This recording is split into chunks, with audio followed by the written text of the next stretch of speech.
இதயத்திற்கு மட்டும் ஏன் புற்றுநோய் வருவதில்லை?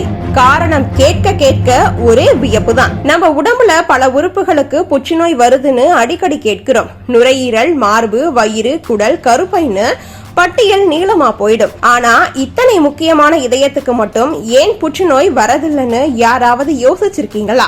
டாக்டர்கள் சொல்ற காரணத்தை கேட்டா அடடா இதுக்காக தான் இப்படி இருக்குதா இன்னும் நமக்கே ஆச்சரியமா தோணும்.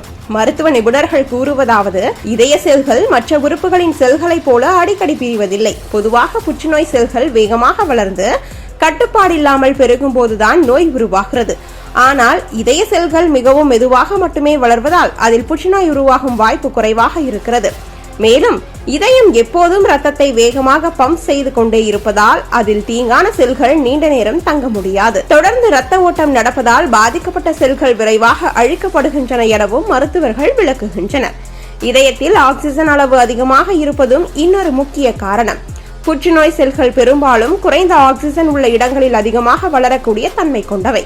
ஆனால் இதயத்தில் எப்போதும் போதுமான ஆக்சிஜன் கிடைப்பதால் அங்கு புற்றுநோய் செல்கள் வளர்வது கடினமாகிறது. அதேபோல் இதய தசைகள் மிகவும் வலுவானவை. அவை எளிதில் பாதிக்கப்படாத தன்மை கொண்டதால் புற்றுநோய் செல்கள் அங்கு வேரூன்றி வளர்வதற்கான சூழல் உருவாகுவதில்லை. மருத்துவ பதிவுகளின்படி இதயத்தில் புற்றுநோய் ஏற்பட்ட சம்பவங்கள் மிகவும் அரிதாகவே பதிவாகியுள்ளன.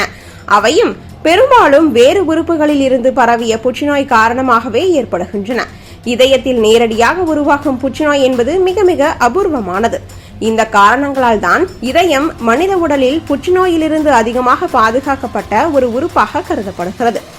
ஆனால் இதனால் இதயத்திற்கு எந்த நோயும் வராது என்று நினைப்பது தவறு. இதய நோய், இரத்த அழுத்தம், சர்க்கரை நோய், கொலஸ்ட்ரால் போன்ற பிரச்சனைகள் அதிகமாக இருப்பதால் இதயத்தை பாதுகாப்பது மிகவும் அவசியம். அதனால் ஆரோக்கியமான உணவு, தினசரி உடற்பயிற்சி, மன அழுத்தம் குறைத்தல், புகைப்பிடிப்பு மற்றும் மது பழக்கத்தை தவிர்த்தல் போன்றவற்றை கடைபிடித்தால் இதய ஆரோக்கியத்தை நீண்ட காலம் பாதுகாக்க முடியும் என மருத்துவர்கள் அறிவுறுத்துகின்றனர். மொத்தத்தில் இதயம் புற்றுநோயிலிருந்து பெரும்பாலும் பாதுகாக்கப்பட்ட ஒரு உறுப்பு என்றாலும் அதை ஆரோக்கியமாக வைத்துக் கொள்வது ஒவ்வொருவரின் கடமையாகும் என்பதே நிபுணர்களின் அறிவுரை.